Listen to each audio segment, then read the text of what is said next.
All right, I'm Ralph from Shikari, and you're listening to Rhino Radio.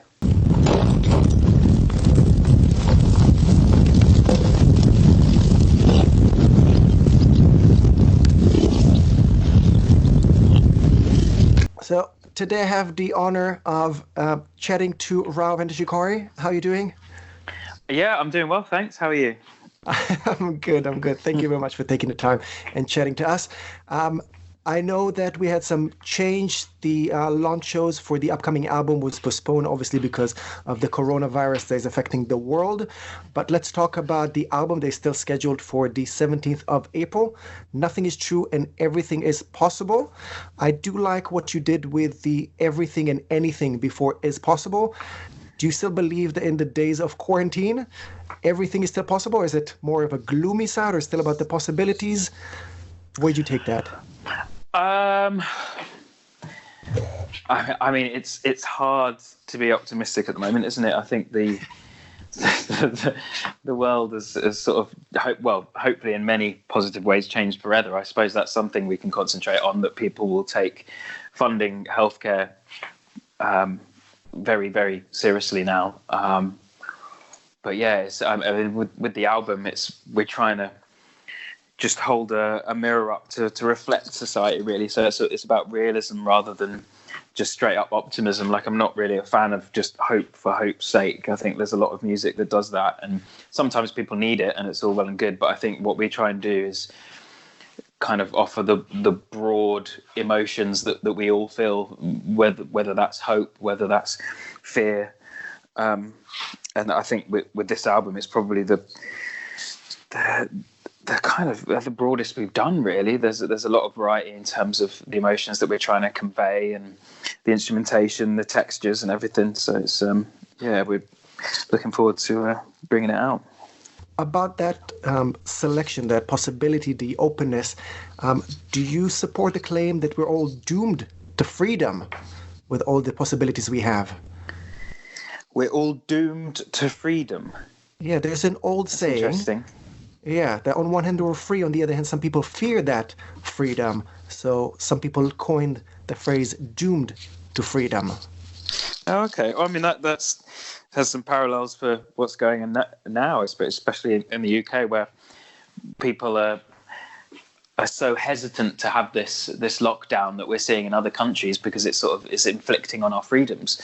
But I think obviously you have to think about the greater good, and you have to think about community, even though the sense of community has been drummed out of us for so long. You know, from the 1980s onwards, it's all been neoliberal ways of thinking, and Thatcher even said herself that society is dead, and it's hard to come back from that after you've had that drummed into you for years. But I think hopefully one thing that this pandemic will kind of enliven in us and embolden us is how important community is, and how global community is so important, because all the problems we face are pretty much global now. This virus obviously knows no borders, and it kind of picks apart our system, these natural things that are happening. So it's interesting.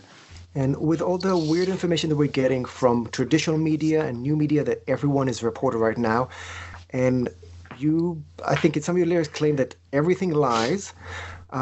Where do you source your updates from? Well, in terms of news? In terms of everything, whether it's news or just updates about the world or all kinds of information, whether it's traditional, whether it's online sources, or you just cross-reference everything and don't believe anyone? Well, yeah, I think it's important. Like, skepticism is important, and to often be relying on sort of logical ways and looking out for fallacies and all them kind of things is really important. But I find the best thing for me, because every broadcaster, every organization is going to have its biases, even the ones that I think are much better. As a person who has like quite left-leaning political kind of ideologies, there's still the ones that the papers that you'd expect me to read, they still occasionally do articles and take positions that I think are still biased. So what I try and do is follow the actual journalists themselves, like ones that I admire and respect, and I find I get a broader sort of outlook, I suppose, a broader perspective of things that are happening, because you're getting the views of people who write for lots of different publications. And then, so I guess it's like you say, it's just trying to find a balance, trying to find the truth amongst all the kind of biases and misleading and all that kind of stuff. And I want to go back to the album. I couldn't confirm that, but it is a statue of Hippocrates on the cover of the album. Yeah, I think you're the first person to know, to see the exact person. Yeah. So I'm guessing it's some sort of a support to the NHS. He is the father of medicine, or is it the oath? What is the reference there? Yeah, there's a bit of that. I think the main thing is that he represents kind of ancient wisdom on a very broad scale. He like, we were searching for busts for so long that would be kind of good, because we want to tour it as well, tour the bust and have it on stage and stuff, to really continue the aesthetic into the live arena. So yeah, he's basically just representing philosophy and logic and rationality, and all the sort of good things that came out of, the ancient Greek society and I suppose Rome as well, which continued in the path that Greece set off. And then we have the sort of mess of styles over the top of that, so that all the different colors and fonts is supposed to be like a distraction, which is a kind of a sort of leaning in terms of how it feels to be alive at the moment. There's distractions everywhere that are taking us away from thinking, getting a sense of perspective and getting a sense of the bigger picture, be it marketing or advertising or even our own phones in our hands with the apps and all sorts of stuff. So then of course it has the censor over Hippocrates' mouth as well, which is kind of really drumming home that we seem to be ignoring this our sort of forefathers and everything that we've sort of thanked them for. And in some of your lyrics in the past, I felt like you're kind of, I don't know if embarrassed or at least going against the status of our community right now. Have you ever thought about leaving, starting a new community, kind of run for the hills and not come back? I don't think that's possible, is it really? I wouldn't know where to go. I wouldn't know where to start. I'm a millennial. I think most places are privately owned, aren't they? There's very few places now where you could go and you could actually live off the land and be able to sustain a diet that will keep you alive. And we've lost touch with the kind of natural world. We've lost touch with how to survive in those types of environments. So yeah, I think I would like to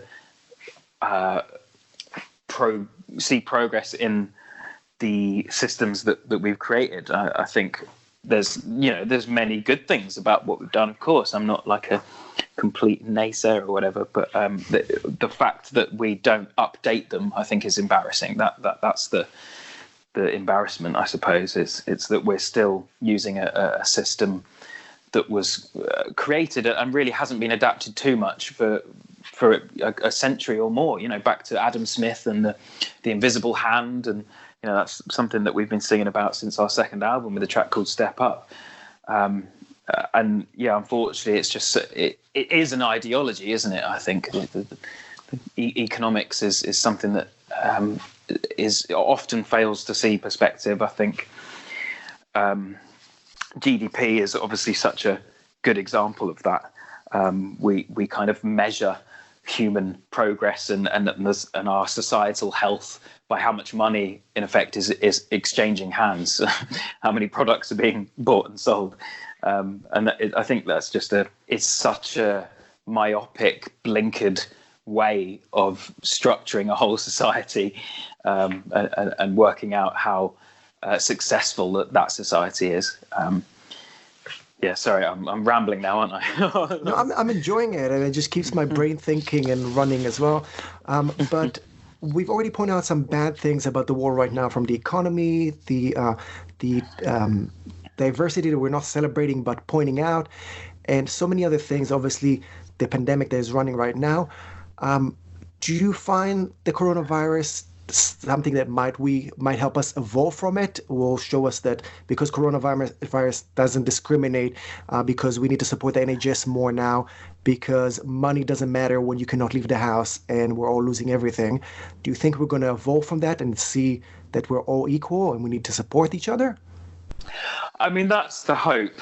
Like I would hope and I would expect that to happen, but at the same time, I think we're so quick and eager to forget things. I mean, history has taught us that, hasn't it? We very rarely actually learn from mistakes. It takes like quite a few instances of something before we like attempt to change it. So that would be my fear, that when things go back to normality, that there's a few months of going, oh, we need to do this, we need to do that, but then our kind of apathy will kick in again.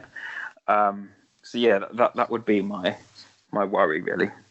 Okay, so we'll cross fingers and hope that it does change us for the better.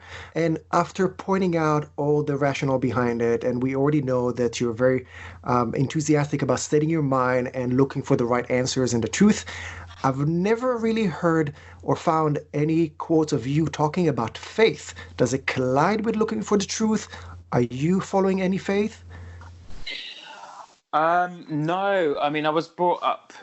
I went to a Church of England school, and so I, went to Sunday school and went to church every now and then, and that kind of thing. But I think it was a very sort of lazy attitude, and I kind of quickly realised that it was all nonsense anyway. So I think there's a few songs in the past, like The One True Colour is a song about faith, and it's kind of like a hymn, but for science. And I think for me, that's I'm somewhere between a atheist and an anti-theist, probably. I think there's a lot of damage that it can do. I think there's a lot of great it can do in terms of a sense of community, especially in a local sense. But obviously, it's very discriminate. So it's something that I see what we're doing as it's completely different. What we're doing, hopefully, is indiscriminate in every way. Whereas religion is perhaps the complete opposite. It has there's an ego to it where you sort of expect that the God that you grew up with, the God that you were taught to believe is true, and you sort of assume that everyone else is not.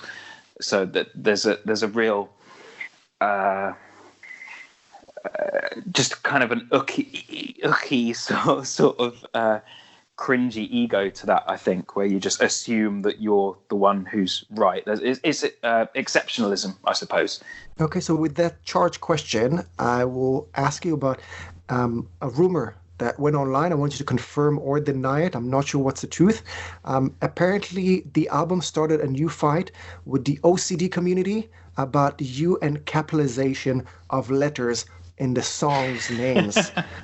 Are you starting a fight there? Is that true? I'm not aware of that.